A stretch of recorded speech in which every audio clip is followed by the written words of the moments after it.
So this morning, Debbie Wasserman Schultz was at a delegate breakfast, and she was not received very well. Now remember, this is right after, of course, she announced her plans to step down after the DNC leaks. Now, I want to show you some video of that reception. Let's take a look.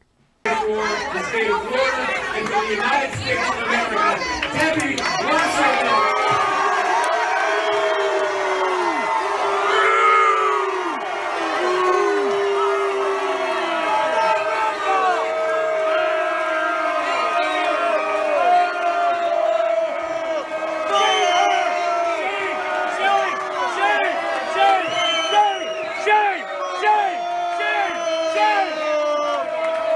No, I can't tell if they're booing or not. I mean, maybe they're just saying boo words. Can you guys tell if they're, those people there are happy or not about Debbie Wasserman Schultz actually being there at that delegate breakfast? You know, there's some audio here that I've isolated of one of the protesters. Let's listen to what she had to say about this. Shame. Shame. Shame.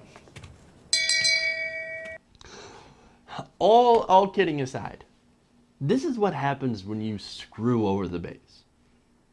Debbie Wasserman Schultz is politically toxic.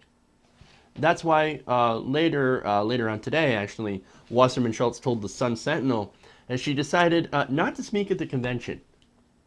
No kidding.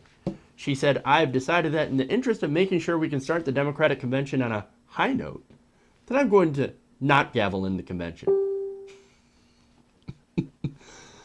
Yeah, because if she had gavelled in the convention, shoes might be flying. It might get that bad. Now, I hope not. I'd hope not. I mean, I like protest. I think you've got a great reason to protest Debbie Wasserman Schultz, but don't throw things. And nobody has, so that's good. Now, somebody might brandish a chair, though. Be warned, as Bernie Sanders supporters, they've been known for brandishing chairs. But as I said, it's good that she's not speaking, because this could have went even more poorly than that did this morning. I could definitely see more of that. Now, as Patricia Mazai on Twitter tweeted out, as she left the breakfast, Schultz had to leave the room with a security escort, while protesters sang, "Na na na na, hey hey hey, goodbye." I'm having way too much fun with this. Look, man, I know she's out at she's out at the DNC. She's actually going to step down at the end of the week. I know some people want it sooner. I'd like it sooner. And of course, afterwards, we'll get into this too in more detail, but she's actually now going to be the honorary co-chair to, chair, sorry, of Hillary Clinton's campaign. She's going to handle the 50-state strategy. Oh boy. Look, it's obvious, man. The Democratic establishment and Hillary Clinton really don't care what the people think all that much, and it's reflected in the decisions that she's made.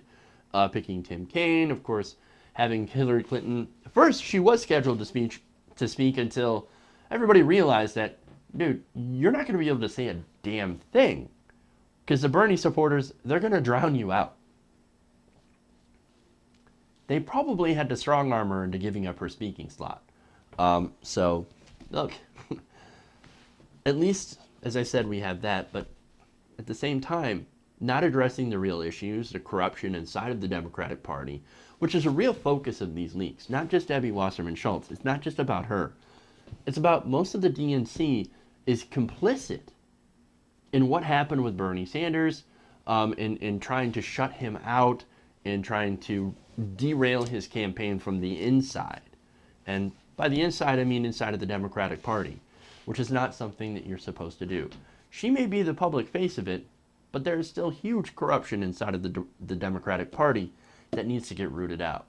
And that's why they don't care about what progressives and the people think when it comes to their candidates. And look, I'm going to be honest, that's a pretty dangerous mindset to have, especially in an era where right now we're in a very anti-establishment mood.